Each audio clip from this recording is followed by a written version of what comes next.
ስለኝ ወደ ፕሮግራማችን ተከታታዮች እንደምን አላችሁ?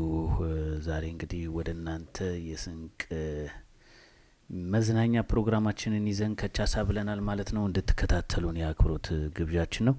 እንግዲህ ዛሬ ወደ እናንተ ይዘናቸው ከመጣናቸው ቪዲዮዎች መሀል እንግዲህ የትዳር ዘመቻ እንግዲህ ባለ ትዳሮች ወንዶቹም ሴቶቹም እንግዲህ የሚሰጧቸው የራሳቸው የሆነ እንትናሉ መጨረሻ ላይ የሁለቱንም እንግዲህ ትዳር ሲሰጥ እንዲህ ነው የሚለው ነገር ይዘንላችሁ ከቻሳ እንላለን። እንድትከታተሉን የአክብሮት ግብዣችን ነው። ስንቅ መዝናኛን ሼር፣ ላይክ፣ ሰብስክራይብ እና ለሌሎች እንዲደርስ ስለምታደርጉ እጅግ አድርገን እናመሰግናለን። ቤተሰብ እየሆናችሁ ነው ያላችሁት፣ እጅግ አድርገን እናመሰግናለን። ወዳጆች እንግዲህ ወዳጅ ያሳጣን ነው የሚባለው። የስንቅ መዝናኛ የትዳር ዘመቻ ርዕሰ ጉዳይ ላይ ነው እንግዲህ ዛሬ ወደ እናንተ ከቻሳ ብለን የምንገኘው። እንድትከታተሉት ፕሮግራሙን እንጠይቃለን። ቪዲዮዎቻችን በሰሞንኛው ማህበራዊ ሚዲያ ላይ ትሬንድ ሆነው ወይም ደግሞ መነጋገሪያ አይነት ነገር ሆነው የሰነበቱ ናቸውና እነዚህን ቪዲዮዎች ወደ እናንተ እየቀራረብን እናቀርባለን። አንዳንድ ጊዜም እንዲሁ እንደው ቁም ነገር አዘል ብቻ የፖለቲካ ወጎችን አንዳንድ ነገሮችንም ወደ እናንተ ይዘን ከቻሳ እንላለን። ያው ምናልባት ፕሮግራማችን ከዛም ከዚህም ነውና ነገሩ ያንን ወደ እናንተ ይዘን የምንመጣ ይሆናል ማለት ነው። እሺ ለዛሬ ከያዝናቸው ቪዲዮዎች ውስጥ እስኪ አንድ እህታችን ምን ትላለች ስለ ትዳር? ሊሞላው 2 አመት ነው ምናምን የቀረው ጀዝባ ነው ስቲል እና በጣም ማቹር ሰው ነበር ባሌ። ተጋባን። በጣም ፋይናንሻሊ ስትራግል እናረግ ነበር ከምላችሁ በላይ ቸግሮን ምናምን ብዙ አልፈናል። ተማሪ ሬዚደንት ነበር እሱ ምናምን። ከዛ እሱን ሁሉ አለፍ ነውና ተመረቀ። ሲኒየር ሐኪም ሆነ። ጅጅጋ ሄደ። በጣም ጠንካራ ሰራተኛ ነው። ባይዘው እንዲ ነው ምላችሁ አይደለም። ይሄ ሁሉ ሲሆን እኔ መጀመሪያ ኤንጂኦ ሰራተኛ ነበርኩ። ጥሩ ደሞዝ ነበረኝ። ከዛ ግን ልጄን ሳረግ እኔ እርጉዝ ሰውን ስራ መስራት አልችልም። በቃ ቤት ተቀመጥኩኝ። ምንም ስራ አልሰራም ነበር። ከዛን እሱ ጅጅጋ ሄደ። እግዚአብሔር ይመስገን ህይወት ተቀየረ። በጣም ቆንጆ ይከፈለው ነበር። በደንብ ንብረት ያዝን። ብዙ ገንዘብ ሴቭ አደረገ። በጣም ብዙ ነገር አረገ። ግን በዛ መሀል እኔ ኦልሞስት 2 አመት 3 አመት ቤት ስለነበርኩኝ እንዳይከፋት ብሎ ይሁን አላቅም ብቻ የሱ ገቢዎች ማንኛውም ገቢ ማንኛውም ገንዘቡ ወደ እኔ አካውንት ነበር የሚገባው። እሱ ራሱ ጋር 500 ብር ራሱ አያደርግም ነበርና መቼም ማረሳው እሁድ ለትራንስፖርት ምናምን ያለ ለሻይ ምናምን ያለ ይወስድና በዚህኛው እሁድ 1000 ብር ከወሰደ ኔክስት እሁድ ማሬ ፖኬት ማኒ ስለው አይ ከባለፈው 1000 ብር ላይ 800 ብር ተርፎኛል ምናምን ይለኝ ነበረ።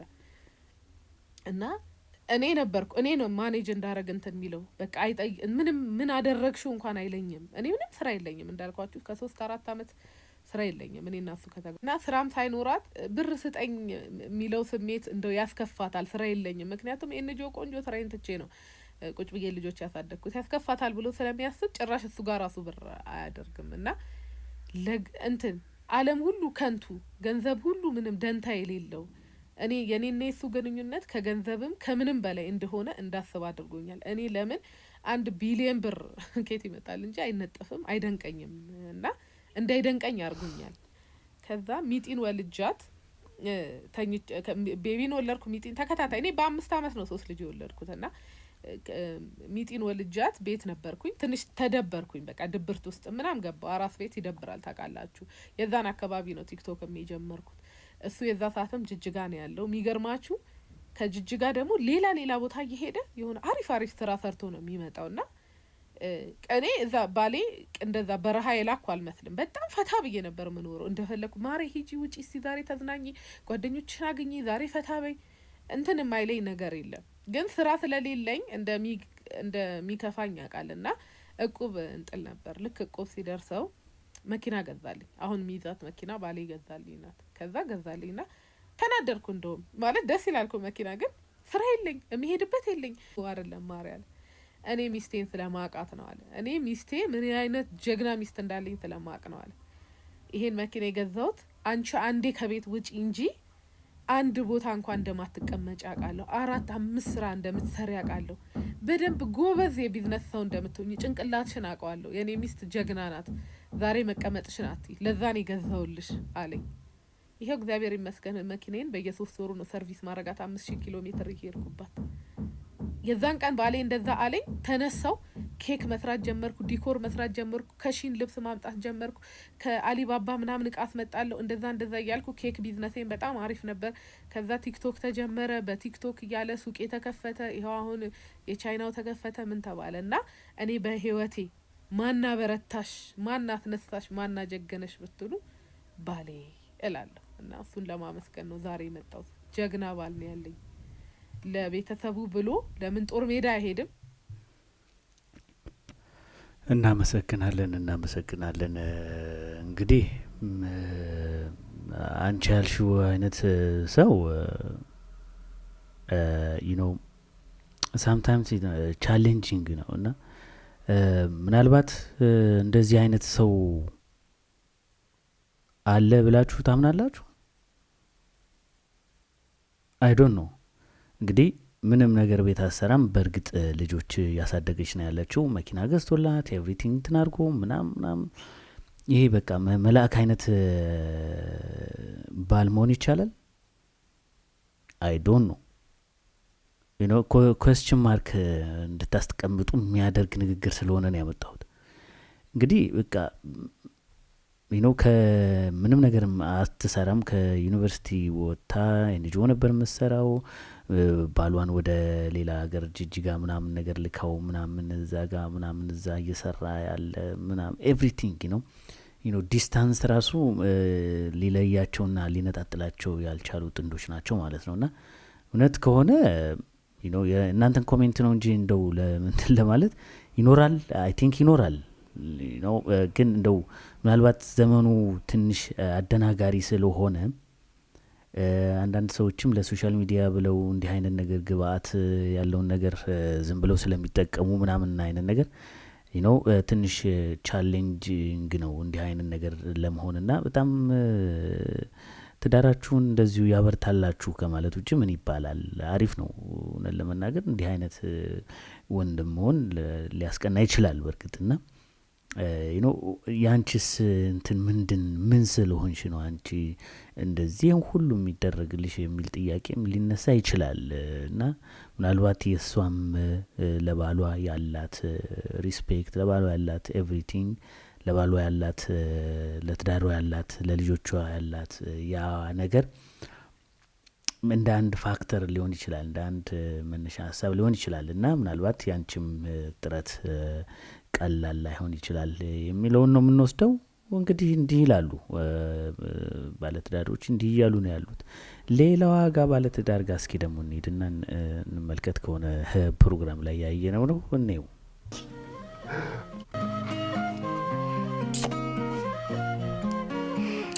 እኔ ምን አይነት ባል ቤቱን የሚወድ ሚስቱን የሚወድ የሚያከብር ትክክለኛ አባወራ ይህኛውን አባወራ ሳይሆን ከውስጥ የእውነት ለእያንዳንዱ ነገር ኬር የሚያደርግ ለእያንዳንዱ ስሜቶች የሚጨነቅ በጣም ትዕግስተኛ ከራሱ በላይ ለኔ የሚያስብ በጣም የሚጠነቀቅልኝ የሚወደኝ የሚያከብር ማረከል እኔ የኔ ባልነት ያስለቅሳል።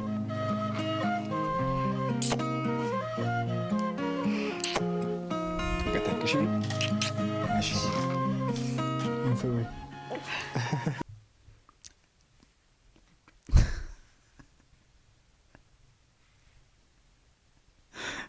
ተጨማለክ አይሶ አበዛው፣ በጣም አበዛው። ትሽ እንፈይ ይላል ትልቋን ሴትዮ በጣም እንትን አልክ። እሺ ዲ ምን ሆነ ነው? በጣም በዛኩ እንዴ! አፍንጫው እጅ ላይ ካልተሰራ አልክ እኮ።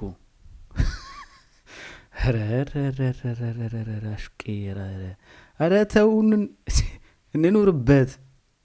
በጣም በጣም በዛ፣ በጣም በዛ ሆናል ለመናገር ነይ እንፈዩ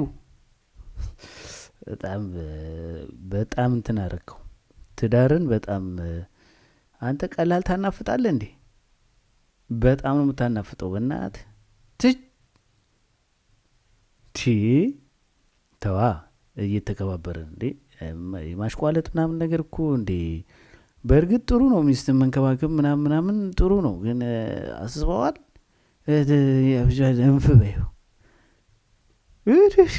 አልቀረብም አበዛውሽ አሁን እንደው ትንሽ እንትን ባትሉን ፕሮግራም ዘግቼ ልውጣ እንዴ ለዚህ ቪዲዮ ሲባል እኔ እኮ አልቆጣ አንዳንድ ጊዜ እኮ የሆነ እንትን የሚያደርግ ነገር እንቆያለን ትንሽ እንቆያለን ዝም ብሏቸው እነሱ እዛው እንትን ትላር ምናምን እያለ እንደዚህ አፍንጫ ምናምን ትይዛለህ አይ በዛ እንደዚህ ያሽቃበትክላት የኔ ጌታ የኔ መላክ የኔ እንትን ባትልህ ነበር የሚገርመው እንዴ እንደዚህ ልጅ አድርገህ ይዛት ሚጥጥዬ እንደዚህ እንትን እያልክ ምናምን ነገር አይ አልተዛለቅናትም ብቻ ይመቻችሁ እንደው ህብረተሰቡ እንደው እንዲህም አይነት ሚስቱን እንደ ህፃን ልጅ አድርጎ የሚይዝ መልካም ሰው ዓለም ላይ እንዳለ እንድታውቁት ነው በዛ በኩል መኪና ይገዛል በዚህ በኩል አፍንጫ ያናፍጣል እኛ ታዲያ ምን እናርግኛ እኛ ምኑን ነው የምናደርገው ከዚህ በላይ ማድረግ አይቻልም መቼም አይደል እንዴ በዚህ በኩል እንደምታዩት ነው በዛ በኩል ነው ጌታ አለ ክፍተት የታለ ምን እናርግላቸው እኛ ለሚስቶቻችን ደግሞ ኮፒ አድርጋችሁ ነው የምንባለው ነገ ጧት ተደስተ እስኪ አይነፋ እንዴ ትቀልዳለህ እንዴ ይሄ አይነፋም ትንሽ እንትን በል እንዴ አብሽታ እንደኮ እንዴ ምንድነው ይሄ ትንሽ ርቀትም እኮ ያስፈልጋል ትንሽ አለ አይደል አብረን ካልተናፈጥን ትላለህ ወደ ሌላው ቪዲዮ ብንሄድ ይሻላል ጋይስ ደሜድ እዚህ ከሚያፈለው ታናሽው እንደኔ ራስዋን አጠብቅ ኦፍ ኮርስ ጥሩ ጠረን አላት ያልገባህ ነገር ምን መሰለህ ታናሽው እንደኔ ራስዋን አጠብቅ ኦፍ ኮርስ ጥሩ ጠረን አላት ንጹህ ናት ምናምን ግን አለባበሷ በጣም ነው የሚዘገው በእና ኔድሽ ያንተዋ እኮ ጽድት ያለ ነው አለባበሷ አዎ የኔዋማ ጽድት ብላ ነው የተፈጠረችው በደንብ አዳምጡ ቆይ አሁን አለባበሷን ስታየው እኔ ላይ መፍረር ታቆማለህ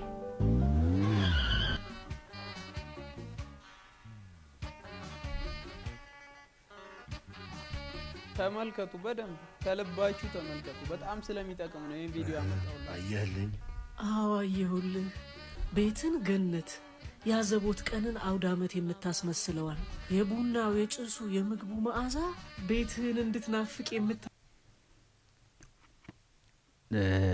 እንግዲህ ለምንድነው አደርገዋል ሚስትን አየሁልህ በእናት አንድ የኔን ጽድት ያለች ሚስት ላሳይ ተመልከቱ ይቅርታ ቪዲዮ ያስቸገረና ያለውና ምንድነው እዚህ ጋር ያያችሁ ነው ለምንድነው ቺት የምታረገው ለምንድነው እንዲህ የምታረገው ምናምን ሲለው ባኪያንተማ አለባበሷ ምናምን ይሏል የኔ ደግሞ አለባበሷ በጣም ነው እንትን የሚለው ምናምን እያለው ነበርና ሄደ ዛክ ሄደ በኋላ ቤቱን አመት ባላስመስላ ቤቱን ጥሩ መዓዛ እንዲኖረው አድርጋ አነሳስታ ቡና ፍልታ ምናምን ቆንጆ አድርጋ ነው የጠበቀችው ያንን ተመለከተና አሁን ደግሞ ወደዚህኛው ቤት ሊሄዱ ነው እስኪ እዛኛው ቤት ምን ሊፈጠር ይችላል እንግዲህ ይሄኛው ለምንድን ቺት እንደሚያደርግ የራሱን ስበብ አምጥቶ ነበር እንደዚህ ያለባበሷ ምኗ እያለ ግን ቤት ውስጥ ደግሞ ቡና ፍልታ ምናምን ነው ለቀረበችው እና ይሄኛው ጓደኛው አየ እስኪ ደግሞ ወደ እኔ ቤት ናልወሰደ እያለ ነው ሌትስ ሲ ተመልከቱ ሴት ያለበት ቤት ይሄ ቤት በጣም ማለት ልባችንን መክፈት አለበት እኛ ቤት ሰራተኛዋ ዘመር ጥየጋ ከሄደች ኪችኑም ልክ እንደ ሚስቴ ጽድት ነው የሚለው ሜካፕ ብቻ ነው የማይጠቀመው ታዘቡ አንተ የት ነው የጠፋኸው የኔ ውድ እንዴት ጽድት አድርጌ እንደሰራው ታየው ዋው ደግሞ ምሳ እየጠበቅኩ እኮ አስራብከኝ በሉ እንብላ እሺ ወዴት ነው ወደ ውስጥ ሬስቶራንት መጣሽቶ ተረጭቼ ጽድት ያለች የት ሄድክ? ወደ ቤቴ ማለቴ ወደ ገነቴ። እንዴ ሲሆን ይሄ ነገር የብዙ ወንዶች ድክመታችን ይመስለኛል። ቤቷን በደንብ ጠበቅ አድርጋ ለምትይዝ ለቤቷ ዝቅ ብላ ሴት በሙሉ አክብሩ። እዚህ ኮመንት ስር በእውነት ክብር ይገባቸዋል። ለቤታቸው ዝቅ ብለው ለሚሰሩ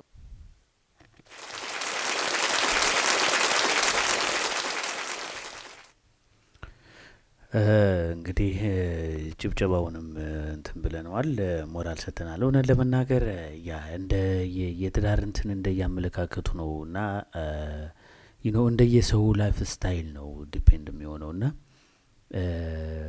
እንደ የሰው ላይፍ ስታይል ማለት ምን ማለት ነው? ለምሳሌ አመት ባል የማይወድ ቤቱ እንደዚህ ምናምን ቀለል ብሎት መኖር የሚፈልግ ሰው ሊኖር ይችላል እና ያ ሰው ደግሞ የሚመርጣት የትዳር አጋሩ እንደዚህ አይነት እንድትሆን ላይፈልግ ይችላል እና የሰው ላይፍ ስታይል እንትን ነው። አይ ቲንክ እርስ በራስ መረዳዳት ማለት አንደርስታንዲንግ፣ በመሀል አንደርስታንዲንግ ካለ ያንተን ላይፍ ስታይል የምታከብርልህ በአንተ ላይፍ ስታይል መሄድ የምትፈልግ በአንተ ላይፍ ስታይል ቁመና ነገሮችን ማየት የምትፈልግ ወይም የምትችል የትዳር አጋር ካገኘህ ሰው የሚኖረው እንደ ጎረቤቱ አይደለም ይባላል እና እንደ ጎረቤት አይደለም የምትኖረው። ጎረቤት ውስጥ ቡና ስለተፈላ እኔም ጋር ቡና ይፈላል ልትል አትችልም። ጎረቤት ውስጥ አለባበሷ እንደዚህ አምሮ ምናምን ኤቭሪቲንግ ብዙ ነገር እንትን ሊል ይችላል። ሁለቱም ነገር ደግሞ ተሟልቶልህ የሆነ ደግሞ ሳም የሆነ ክፍተት ሊኖር ይችላል።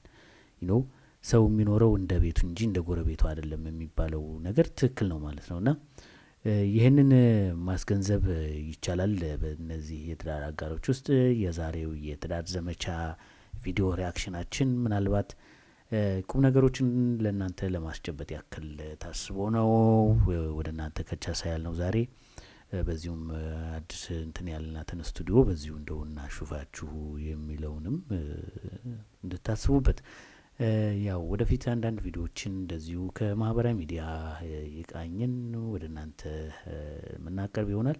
እንግዲህ ያለን የምትሉት ሀሳብ ካለ ኮሜንት ምናምን እንድታደርጉን እንወዳለን።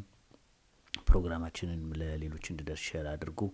በተለይ የትዳር ጉዳይ የትዳር ዘመቻ ጥሩ አጨቃጫቂ የሆነ ሰዎች ትዳራቸውን በደንብ ጥያቄ ውስጥ አስገብተው ሊያዩት ሊመረምሩት የሚችሉበት ሁኔታ ይፈጠራል እና በዚህ ውይይት ውስጥ ማለት ነው ማህበራዊ ህብረተሰብ በእነዚህ ቪዲዮዎች ላይ እየገባ ሀሳብ ይሰጣል፣ ይሞግታል፣ ይወያያል፣ ሀሳብ ያነሳል፣ ይጥላል እና እነዚህ ነገሮች ምናልባት ለትዳር የራሳቸው የሆነ በጎ አሉታዊ ነገሮችን ሊጫወቱ ይችላሉ ማለት ነው።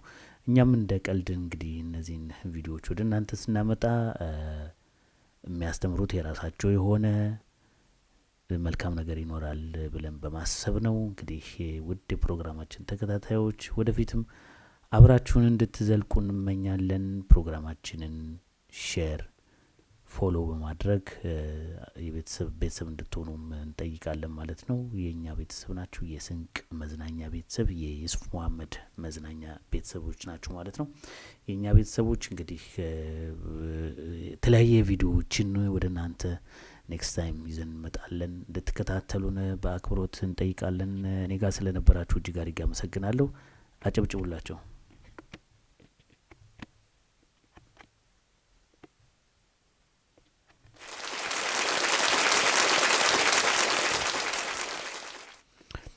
ለተመልካቾች እንደገና አጨብጭቡላቸው።